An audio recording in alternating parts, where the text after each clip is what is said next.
আজকে রেসিপি মিষ্টি কুমড়ার ভর্তা। Welcome to Aris kitchen recipe.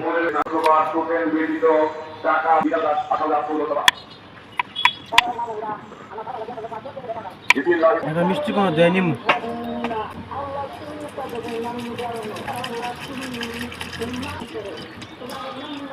মিষ্টি কুমড়া ধোয়া শেষ বললে নিম।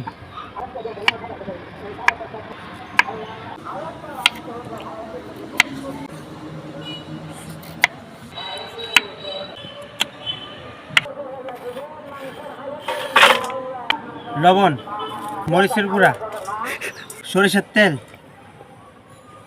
কাসুন্দি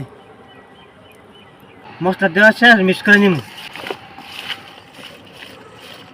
ভর্তা বানিয়ে নি শেষ আর খায় টেস্ট কেন কি মশা দিছে। বিসমিল্লাহ। শেষ হাতে আমার শেষ হাতে মিষ্টি করে ভর্তা বানাইছি। জম্মের মজা, জম্মের মজা।